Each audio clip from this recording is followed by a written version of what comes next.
আসসালামু আলাইকুম ওয়া রাহমাতুল্লাহি ওয়া বারাকাতুহু। আজ অত্যন্ত ব্যথিত মর্মাহত হৃদয়ে বলছি, বিশ্বের বিবেকবান মানুষেরা যখন বিমানে চড়ে আকাশে উড়ে সে মুহূর্তে আমরা দেখতে পাচ্ছি আমাদের কিছু ভাই বোনদের লাশ আকাশে উঠছে। মনে হচ্ছিল যেন রুহুটা যখন আল্লাহর কাছে চলে যাচ্ছে, দেহটা বলছে আমাকেও নিয়ে চলো। আমরা যখন বিশ্বের মুসলিমরা ঈদের বাজারে জামা কাপড় কেনার জন্য ঘোরাঘুরি করছি, এক দোকান থেকে এক দোকানে যাচ্ছি, ফিলিস্তিনে আমাদের মুসলিম ভাইয়েরা এক বাড়ির থেকে আরেক বাড়ি যাচ্ছে, একজনের থেকে আরেকজনের কাছে যাচ্ছে একটু কাফনের কাপড় পাওয়া যায় কিনা। আমরা যখন ঈদের নানা রকম খাবারের জন্য প্রস্তুতি গ্রহণ করছি, আমাদের ফিলিস্তিনি শিশুরা তার আহত ভাইয়ের চিকিৎসার জন্য একটু ঔষধের জন্য দৌড়দৌড়ি করছে, অথবা পাথরের চাপা পড়ে থাকা অর্ধেকটা বাহিরে অর্ধেকটা ভিতরে সেই ছোট্ট বোনটিকে মুক্ত করার জন্য চেষ্টা করছে। হ্যাঁ, আমি ফিলিস্তিনি ভাই বোনদের কথাই বলছি। ইতিহাসের সবচেয়ে বড় গাদ্দার, বিশ্বাসঘাতক ইহুদিরা যেভাবে আমাদের নবীর সঙ্গে বারবার চুক্তি ভঙ্গ করেছে, ঠিক তারই পুনরাবৃত্তি ঘটিয়ে ইতিহাসে তারা আরেকবার প্রমাণ করলো ফিলিস্তিনি হামাসের সঙ্গে চুক্তি ভঙ্গ করে নির্মমভাবে তাদের উপর আক্রমণ চালিয়ে। আমার মনে পড়ে হিটলার নাকি বলেছিল, আমি ইচ্ছে করলে সব ইহুদি ধ্বংস করে দিতে পারতাম, কিন্তু কিছু ইহুদি জীবিত রাখলাম যাতে বিশ্ববাসী বুঝতে পারে ইহুদি কি জিনিস, আমি কেন তাদের হত্যা করলাম। বাস্তবিক আজ ইতিহাস পুনর্বার দেখিয়ে দিল ইহুদি কত জঘন্য, কত মারাত্মক হিংস্র। আজ মুসলিমদেরকে বুঝতে হবে। আল্লাহ রাসূল সাল্লাল্লাহু আলাইহি ওয়াসাল্লাম বলেছেন, আল মুমিন কাল বুনিয়ান, মুমিনরা হচ্ছে একটি ইমারত সমতুল্য, ইয়াশুদ্দু বাদুহু বাদা, যার এক একটি ইট আর একটা ইটের মাধ্যমে শক্তি সঞ্চয় করে শক্তিশালী হয়ে থাকে। কোরআন বলেছে, ইন্নাল্লাহা ইউহিব্বুল্লাযীনা ইউকাতিলুনা ফি সাবিলিহি সাফফান কান্নাহুম বুনিয়ানুম মারসুস। আল্লাহ ভালোবাসেন ওই সকল লোকদেরকে যারা আল্লাহর রাহে যুদ্ধ করে কাতারবন্দি হয়ে যেন তারা সীসা গলানো প্রাচীর। সীসা গলানো প্রাচীর বলা হয়েছে, ইটের প্রাচীর বলা হয় নাই। কারণ ইটের প্রাচীর একদিকে ধাক্কা লাগলে ভেঙে যায়, অপর দিক দাঁড়িয়ে থাকে, কিন্তু সীসা গলা প্রাচীর দাঁড়িয়ে থাকলে পুরোটাই দাঁড়িয়ে থাকবে, ভেঙে পড়লে পুরোটাই ভেঙে পড়বে। মুমিনরা হচ্ছে সেই সীসা গলা প্রাচীর।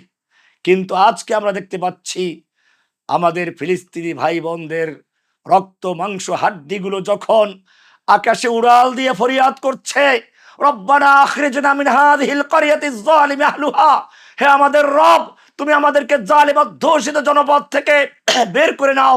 ওয়াজআল লানা মিন লাদুনকা ওয়ালিয়্যা, আমাদের জন্য তুমি তোমার পক্ষ থেকে ওলি পাঠাও, অভিভাবক পাঠাও। ওয়াজআল লানা মিন লাদুনকা নাসীরা, তুমি আমাদের জন্য সাহায্যকারী পাঠাও। এই আহ্বান তারা জানিয়েছে। পাথরের চাপা পড়া সেই ইটের কোণার থেকে আহ্বান জানিয়েছে, উড়ান্ত রক্ত মাংস হাড্ডির থেকে আহ্বান জানাচ্ছে। জীবন্ত অবস্থায় গর্তে ফেলে গুলি করা হচ্ছে সে অবস্থাতে। কোথায় সে মুসলিম যাদের নবী কি সুন্দর করে বলেছেন যে দুনিয়ার সমস্ত মুমিন হচ্ছে কাজাসাদিন ওয়াহিদ, একটা দেহ সমতুল্য। এক জায়গায় আক্রান্ত হলে বাকি অংশ ক্ষুধার্ত থাকে, অর্ঘুমা থেকে সমবেদনা জানায়। আজকে সেই মুসলিমরা কোথায়? কোথায় সেই সালাহুদ্দিন আইয়ুবী, মোহাম্মদ বিন কাসেম উত্তরসূরিরা, যারা রাজা দাহিরের কারাগারে দুজন বোনের নির্মম নির্যাতনের কাহিনী শুনে, যারা কারাগারের ভিতরতে রক্তকে কালি বানিয়ে ওড়নাকে কাগজ বানিয়ে চিঠি লিখেছিল, আর সেই আহ্বানের সাড়া দিয়ে মোহাম্মদ বিন কাসেম শুধু তাদেরকে মুক্ত করে ছাড়েন নাই, গোটা ভারতবর্ষে ইসলামকে বিজয়ী করে ছেড়েছিলেন। কোথায় সেই তারেক বিন জিয়াদ, সে খালিদ বিন ওলীর উত্তরসূরিরা, যাদের ভয়ে গোটা দুনিয়া থরথর করে কাঁপত? কাল পর্যন্ত যে ইহুদি ওমরের দরবারে হাত জোর করে ফরিয়াদ করছে, ওমর তুমি খয়বর থেকে আমাদের কেন বহিষ্কার করছো? আমরা তোমাদের কৃষি কাজ করি, খেজুরের বাগানে কাজ করি, বিনিময়ে অর্ধেক ফসল আমরা নেই, তোমাদের দাসত্ব করি, গোলামি করি, কেন আমাদের বহিষ্কার করছো? আর সেই ইহুদিরা আজকে গোটা বিশ্বের মুসলিমদেরকে থরথর করে কাঁপাচ্ছে। যে ইহুদিরা কাল পর্যন্ত বিশ্বের কোথাও একটু মাথা গোজার ঠাঁই পায় নাই। আজকে সেই ইহুদিরা যেন মুসলিমদের জায়গাগুলো দখল করে এখন সেটাকে বিনোদন পার্ক এবং তাদের আরাম আয়েশের কলোনি বানাবার জন্য চক্রান্ত করছে। কি মজাক, কি উপহাস করছে! কোথায় এসে আমিরে মুআবিয়ার সৈনিকেরা যখন রোম দরবারে বসে একজন মুসলিমের গালে থাপ্পড় মেরে উপহাস করছিল, আমিরে মুআবিয়ার নাম ধরে ওই মুসলিম চিৎকার করে বলেছিল, আমিরে মুআবিয়া, মুসলিমদের শাসক হয়ে বসে আছো আর আমার গালে থাপ্পড় মেরে রোম সম্রাটের দরবারে উপহাস করছে, কাল কিয়ামতে কি জবাব দিবে? ইতিহাস সাক্ষী, আমিরে মুআবিয়া গোয়েন্দাদেরকে ডেকে বললেন, যত অর্থের প্রয়োজন, স্বর্ণের প্রয়োজন সমূহ মুক্ত করে দেওয়া হলো, যতক্ষণ পর্যন্ত ওই রাজ দরবারে রোম সম্রাটের দরবারে বসে যে কাফের মুসলিমের গালে থাপ্পড় মেরেছিল তাকে উদ্ধার করতে না পারবে, অতক্ষণ পর্যন্ত ফিরে আসবে না। বহু চেষ্টার পরে যখন সে মুসলিমকে এবং ওই থাপ্পড় মেরেছিল যে কাফের, তাকে উদ্ধার করে আমিরে মুআবিয়ার দরবার আনা হয়েছিল, আমিরে মুআবিয়া মুসলিমকে বলেছিলেন, তোমার গালে রোম দরবারে বসে যে থাপ্পড় মেরেছিল সেই হচ্ছে এই কাফের, তাকে থাপ্পড় মেরে প্রতিশোধ দাও। সজোরে থাপ্পড় মেরে প্রতিশোধ দিলেন। আমিরে মুআবিয়া বললেন, ওহে কাফের, আমি তোকে হত্যা করব না, তুই রোম দরবারে চলে যা, রোমের সম্রাটকে জানিয়ে দিবি মুসলিমদের গালে থাপ্পড় মেরে উপহাস করলে মুসলিমরা তাকে ছেড়ে দেয় না, বরদাস্ত করে না, তার প্রতিশোধ নিয়েই ছাড়ে। এই বার্তা পৌঁছে দেওয়ার জন্য তোকে পাঠাচ্ছি। আজকে মাত্র ৮০ থেকে ৯০ লক্ষ ইহুদি ১৫০ কোটি মুসলিমদেরকে নাকানি চুবানি খাওয়াচ্ছে, অথচ এই ১৫০ কোটি মুসলিমরা বসে বসে ফরিয়াদ করছে, অপেক্ষা করছে আসমান থেকে কবে আবাবিল পাখি নেমে আসবে। হ্যাঁ, আবাবিল পাখি আসবে ঠিকই, তবে ইহুদির মাথায় পাথর ছোড়ার জন্য নয়।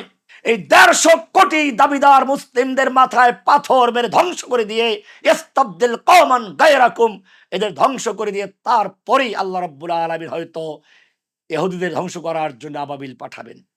জেনে রাখবে, আল্লাহ সুবহানাহু ওয়া তাআলা কোরআনে পরিষ্কার বলেছেন, ওয়াইদ্দু লাহুম মাস্তাতাতুম মিন কুওয়া, ওদের বিরুদ্ধে যুদ্ধ করার জন্য সামর্থ্য অনুযায়ী কুওয়া অর্জন করো, শক্তি অর্জন করো।